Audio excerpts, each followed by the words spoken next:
പരിശുദ്ധമായ മുഹറം മാസം കടന്നു വരുമ്പോൾ നമ്മൾ ശ്രദ്ധിക്കേണ്ട നിരവധി കാര്യങ്ങളുണ്ട്. മുഹറം അല്ലേ, അത് എല്ലാ വർഷം വരുന്നതല്ലേ, ഞങ്ങൾക്കറിയാം ഉസ്താദെ, മുഹറത്തിനെന്തോ ബിസ്മിയൊക്കെ എഴുതി വെക്കണം, അങ്ങനെയൊക്കെ ഞങ്ങൾ ചെയ്യാറുണ്ട്, കഴിഞ്ഞ വർഷം ചെയ്തിരുന്നു. അതുമാത്രമല്ല, നിരവധി കാര്യങ്ങളുണ്ട്. മുഹറം മാസം കടന്നു വരുമ്പോൾ അതിനെ സ്വീകരിക്കേണ്ട രൂപമുണ്ട്. പിന്നെ അതുപോലെ തന്നെ ഈ മുഹറം മാസത്തിൽ നമ്മൾ ചെയ്യേണ്ട ഒരുപാട് അമലുകളിൽ പെട്ടതാണ് നോമ്പ് പിടിക്കുക, അതുപോലെ തന്നെ സ്വതക്ക കൊടുക്കുക, ചില ദിക്റുകൾ പറയുക, അതുപോലെ തന്നെ തസ്ബീഹുകൾ. ഇതിനൊക്കെ നേട്ടങ്ങൾ വ്യത്യസ്തമാണ്.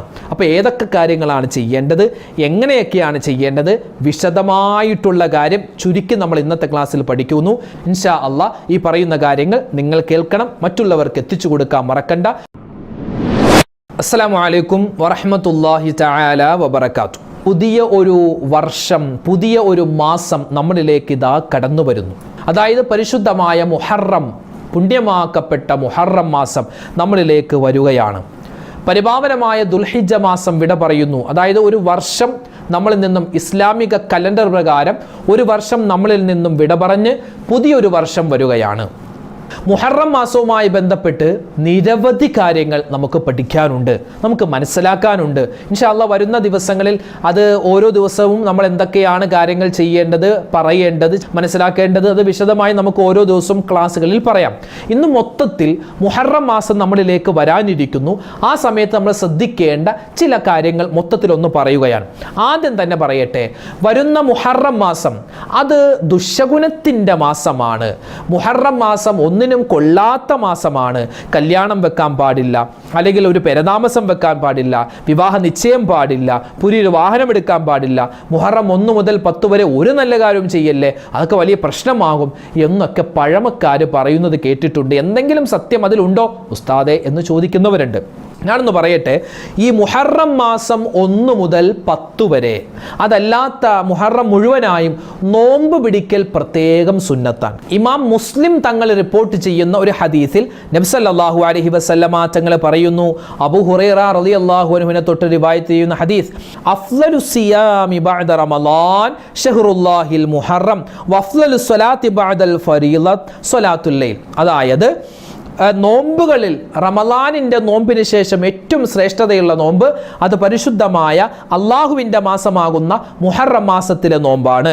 അതുപോലെ തന്നെ ഫർദ് നമസ്കാരങ്ങൾക്ക് ശേഷം പിന്നെ ഏറ്റവും ശ്രേഷ്ഠമായ നിസ്കാരം അത് രാത്രിയിൽ നിസ്കരിക്കുന്ന നിസ്കാരമാണ് എന്ന് ഒരു ഹദീസിലുണ്ട്. അപ്പോൾ പരിശുദ്ധമായ റമളാനിന് ശേഷം ശ്രേഷ്ഠതയുള്ള നോമ്പ് അത് മുഹറം മാസത്തിലെ നോമ്പാണ്. ഈ ഹദീസ് പിടിച്ചിട്ട് നമ്മുടെ മുൻഗാമികളായ ഭൂരിഭാഗം ആളുകളും മുഹറം 1 മുതൽ അല്ലെങ്കിൽ 30 വരെ അല്ലെങ്കിൽ 29 വരെ നോമ്പ് പിടിച്ചിരുന്നു. പ്രത്യേകമായിട്ട് മുഹറം 1 മുതൽ 10 വരെ അവർ എന്തായാലും നോമ്പ് പിടിച്ചിരുന്നു.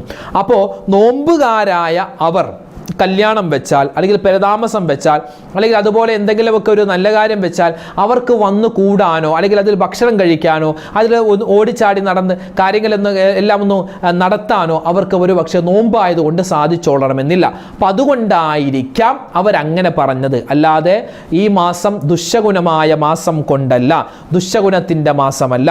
ഇത് നല്ലൊരു മാസമാണ്, വളരെ പവിത്രമായ മാസമാണ്. ഇതിൽ യാതൊരു കുഴപ്പവുമില്ല. എന്ത് നല്ല കാര്യം വേണമെങ്കിലും ചെയ്യാം, ഒരു കുഴപ്പവുമില്ല. ഇതൊക്കെ നമുക്ക് പരിശുദ്ധമായ ഹദീസുകളിലും മറ്റ് മഹത്തുക്കളായ ഇമാമുമാരും പറഞ്ഞു തരുന്നു. കാരണം നല്ല കാര്യങ്ങൾ ഒരുപാട് സംഭവിച്ച ഒരു മാസമാണ് മുഹറം മാസം. ഒരുപാട് പ്രവാചകന്മാർക്ക് ഒരുപാട് അനുഗ്രഹങ്ങൾ അള്ളാഹു കൊടുത്തു. ആദം നബിക്ക്, ഇദ്രീസ് നബിക്ക്, നൂഹ് നബിക്ക്, മൂസാ നബിക്ക്, യഅ്കൂബ് നബിക്ക്, യൂസുഫ് നബിക്ക്, അതുപോലെ സുലൈമാൻ നബിക്ക്, മുത്തുനബി സല്ലല്ലാഹു അലൈഹി വസല്ലമ തങ്ങൾ ഉൾപ്പെടെ ഒരുപാട് പ്രവാചകന്മാർക്ക് ഒരുപാട് മഹത്വങ്ങളും ശ്രേഷ്ഠതകളും ഒരുപാട് സന്തോഷങ്ങളും അള്ളാഹു താല അറിയിച്ചു കൊടുത്ത ഒരു മാസമാണ് ഈ മുഹറം മാസം. അതുകൊണ്ട് ഈ മുഹറം മാസത്തിന് ഒരു കുഴപ്പവുമില്ല. അതുകൊണ്ട് എന്ത് നല്ല കാര്യം വേണമെങ്കിലും ചെയ്യാം, കുഴപ്പമില്ല. ഇത് നമ്മൾ ആദ്യം തന്നെ മനസ്സിലാക്കി വെക്കുക. മുഹറം 1നും കൊള്ളാത്ത മാസമാണെന്നൊക്കെ ആരെങ്കിലും പറഞ്ഞു നടക്കുകയാണെങ്കിൽ അങ്ങനെയൊന്നുമില്ല. കാരണം ഈ മാസത്തിന്റെ പേര് തന്നെ ഷഹ്റുല്ലാഹിൽ മുഹറം എന്നാണ്. അള്ളാഹു താല ഈ മാസത്തെ തന്നിലേക്ക് ചേർത്ത് പറയും. ഷഹ്റുല്ലാ, അള്ളാന്റെ മാസം എന്നാണ് പറഞ്ഞത്, അള്ളാന്റെ മാസം. അതുകൊണ്ട് ഇൻഷാ അല്ലാഹ് നമ്മൾ ആദ്യം അള്ളാഹുവിന് സ്തുതിക്കലാൻ അൽഹംദുലില്ലാ. കാരണം ഒരു പുതിയ വർഷത്തിലേക്ക് നമ്മൾ എത്തുകയാണ്, അല്ലേ? ആയുസ്സിൽ നിന്നും ഒരു വർഷം കഴിഞ്ഞു പോകുന്നു. അത് മറ്റൊരു കാര്യം. മരണത്തിലേക്ക് നമ്മൾ ഒരു വർഷം കൂടി അടുത്തിരിക്കുകയാണ്. അല്ലാതെ നമുക്ക് ആയുസ് കൂടിയതല്ല, മരണത്തിലേക്ക് നമ്മൾ ഒരു വർഷം കൂടി അടുത്തിരിക്കുകയാണ്. അതെന്തുമാവട്ടെ. അപ്പോൾ ആദ്യം തന്നെ അല്ലാഹു അക്ബർ, اللهم أهله علينا بالأمن والإيمان والسلامة والإسلام والتوفيق لما تحب وترضى ربنا وربك الله. ആ ഒരു ദിക്ർ നമുക്കറിയാം, അത് മറന്നു പോകരുത്. പിന്നെയോ ഒരു മനുഷ്യൻ മുഹറം മാസത്തിന്റെ ആദ്യത്തെ രാവിൽ സൂറത്തുൽ മുൽക്ക് ഓതിയാൽ അവനിക്ക് നിരവധി പ്രതിഫലങ്ങളുണ്ട്. ഒരുപാട് ഇമാമുമാര് പറയുന്നു, ഒരു മനുഷ്യൻ സൂറത്തുൽ മുൽക്ക് ഓതിയാൽ ആ ഒരു മാസവും ആ ഒരു വർഷവും അവനിക്ക് അല്ലാഹു എല്ലാവിധ ഖൈറിന്റെ സലാമത്തിന്റെ ബറക്കത്തിന്റെ ദിനരാത്രങ്ങളാക്കി മാറ്റി കൊടുക്കുമെന്നാണ്. അതുകൊണ്ട് ആ കാര്യം മറന്നു പോവണ്ട. അല്ലാഹു ആദരിച്ച മാസമാണ്. മിൻഹ അർബഅത്തുൻ ഹുറും, മാസങ്ങളുടെ എണ്ണം 12 അതിൽ 4 മാസങ്ങൾ അല്ലാഹു ബഹുമാനിച്ചു. അതിലൊരു മാസമാണ് മുഹറം മാസം. അല്ലാഹു തആല ആദരിച്ചു, അറബികൾ ആദരിച്ചു, അല്ലെ, ലോകം മുഴുവനും ആദരിച്ചു, മലക്കുകൾ ആദരിച്ച മാസമാണ് ഈ മാസം. തൻ്റെ വാപ്പാനെ കൊന്ന ഘാതകൻ, കൊലയാളി മുന്നിലൂടെ പോയാലും മൈൻഡ് ചെയ്യാതെ വിടുന്ന ഒരു സ്വഭാവം അറബികൾക്ക് ഈ മുഹറം മാസത്തിലുണ്ടായിരുന്നു. അതിപ്രധാനപ്പെട്ട മാസമാണ് മുഹറം മാസം. മുഹറം മാസം കടന്നു വരുന്നതിന് മുമ്പേ ഇനിയുള്ള ദിവസങ്ങളിൽ നമ്മൾ ഏതെങ്കിലും ഒരു ദിവസം തൗബ ചെയ്യൽ വളരെ അത്യാവശ്യമാണ്. തൗബ ചെയ്യണം. കാരണം ഒരു പുതിയ വർഷം നമ്മളിലേക്ക് വരുന്നു, ഒരു വർഷം നമ്മളിൽ നിന്നും വിട പറഞ്ഞു പോകുന്നു. അപ്പോൾ ഒരു വർഷം വിട പറഞ്ഞു പോകുന്നു, ഒരു വർഷം വരുന്നു. ഈ ഒരു സംഗമത്തിൻ്റെ ഈ ഒരു സമയത്ത് എന്തായാലും തൗബ ചെയ്യണം. കാരണം പുതിയൊരു വർഷത്തെ നമ്മൾ സ്വീകരിക്കേണ്ടത് നല്ല മനസ്സോടെ. ഹാജിമാരെല്ലാവരും അവർ നല്ല ശുദ്ധ ഹൃദയത്തോടെ, നല്ല പാപമുക്തമായ ശരീരത്തോടു കൂടി നാട്ടിലേക്ക് വരുമ്പോൾ നമ്മൾ പാപം ചെയ്തവരായി തന്നെ നിൽക്കാൻ പാടില്ല. നമ്മളും എന്താവണം, അള്ളാഹുവിലേക്ക് തൗബ ചെയ്ത് മടങ്ങണം. ഇൻഷാ അല്ലാഹ് നാളത്തെ ക്ലാസ്സിൽ നമ്മൾ പ്രത്യേകം തൗബയുടെ മജ്ലിസ് ഉണ്ടാകും. എല്ലാവരും പങ്കെടുക്കുക, എല്ലാവരും രാവിലത്തെ മജ്ലിസിൽ പങ്കെടുക്കണം. കാരണം പ്രത്യേകമായി തൗബ നാളെ ഇൻഷാ അല്ലാഹ് ഉണ്ടാകുന്നതാണ്. ഈ വർഷം ചെയ്തു പോയ എല്ലാ തെറ്റുകളും അള്ളാഹുലേക്ക് ഏറ്റുപറഞ്ഞ് തൗബ നമുക്ക് ചെയ്യണം. എല്ലാവരും ഉണ്ടാവണം. അള്ളാഹു താല നമുക്ക് തൗഫീഖ് തരുമാറാവട്ടെ.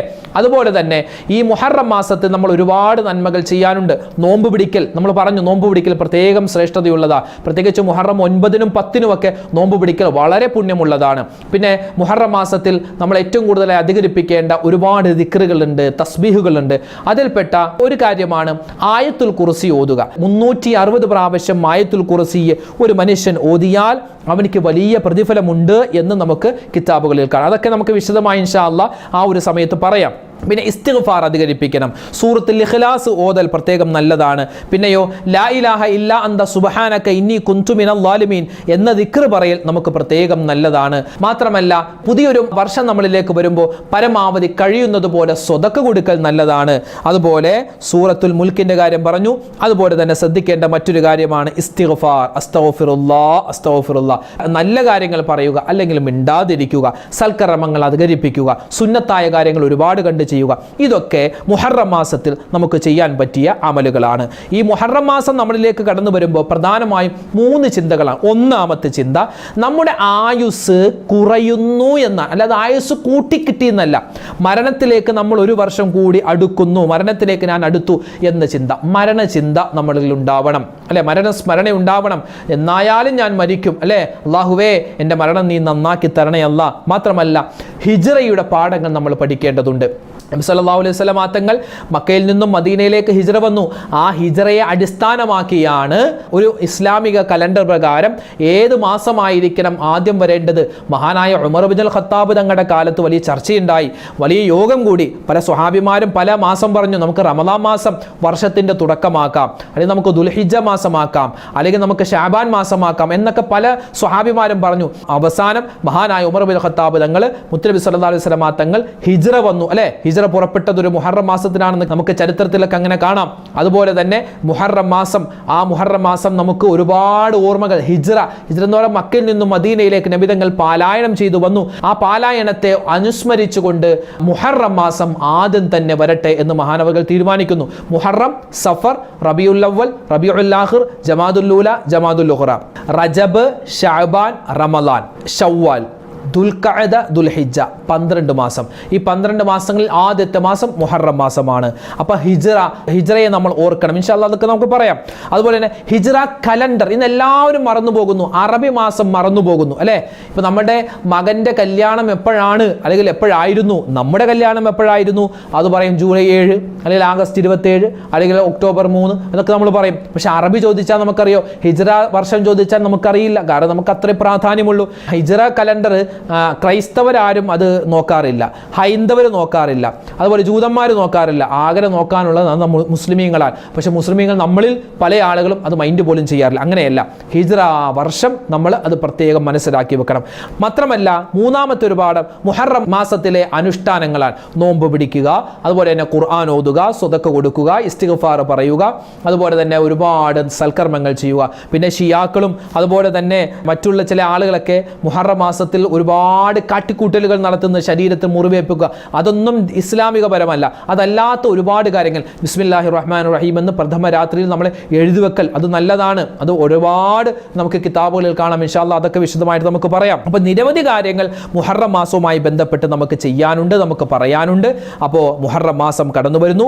തൗബയാണ് പ്രധാനം. ഇൻഷാ അല്ലാഹ് നാളത്തെ ക്ലാസ്സിൽ നമുക്ക് തൗബയുണ്ടാകും. എല്ലാവരും അതിൽ പങ്കെടുക്കണം. അല്ലാഹു സുബ്ഹാനഹു വ തആല നമ്മൾ പറയുന്നതും കേൾക്കുന്നതുമായ മുഴുവൻ കാര്യങ്ങളും സ്വീകരിക്കുമാറാവട്ടെ. ഈ മുഹറം മാസത്തെ പരിപൂർണമായി പ്രയോജനപ്പെടുത്തി അതുവഴി സ്വർഗ്ഗത്തിൽ കടക്കുന്നവരുടെ കൂട്ടത്തിൽ അല്ലാഹു നമ്മളെ ഉൾപ്പെടുത്തി അനുഗ്രഹിക്കുമാറാവട്ടെ. ആമീൻ യാ റബ്ബൽ ആലമീൻ. പിന്നെ മുഹറം മാസത്തിൻ്റെ അതിപ്രധാനപ്പെട്ട ഒരു അമലാണ് നമ്മൾ പറഞ്ഞല്ലോ നോമ്പ് എന്നുള്ളത്. അപ്പോൾ ഈ നോമ്പ് പിടിക്കുമ്പോൾ നമുക്ക് റമളാനിൽ നഷ്ടപ്പെട്ടു പോയ ഖളാ ആയ നോമ്പുണ്ടെങ്കിൽ ഇതിൻ്റെ കൂടെ നമുക്ക് പിടിച്ചു വീട്ടാൻ പറ്റുന്നതാണ്. റമളാനിന് ശേഷം ഏറ്റവും ശ്രേഷ്ഠമായ നോമ്പ് അത് മുഹറം മാസത്തിൻ്റെ നോമ്പാണെന്ന് ആദരവായ റസൂലുള്ളാഹി സ്വല്ലല്ലാഹു അലൈഹി വസല്ലമ തങ്ങളുടെ ഹദീസുകൾ നമുക്ക് കാണുവാൻ പറ്റും. ഇത് അള്ളാഹുവിൻ്റെ മാസമാണ്, അതുകൊണ്ട് ഈ മാസത്തെ ബഹുമാനിക്കണം. ഇപ്പോൾ നമ്മൾ നിലവിലുള്ള ദുൽഹിജ്ജ മാസം, ഇതും അള്ളാഹു ആദരിച്ച മാസമാണ്. ഇതിനെയും ബഹുമാനിക്കുക, വരാനുള്ള മുഹറം മാസത്തെയും ബഹുമാനിക്കുക, ആദരിക്കുക. അള്ളാഹു തആല തൗഫീഖ് തന്ന് അനുഗ്രഹിക്കുമാറാവട്ടെ.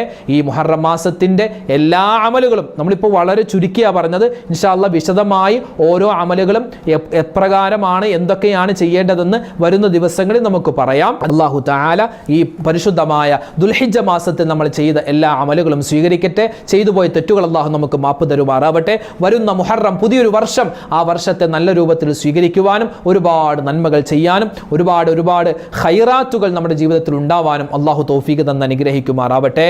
ആമീൻ യാ റബ്ബൽ ആലമീൻ.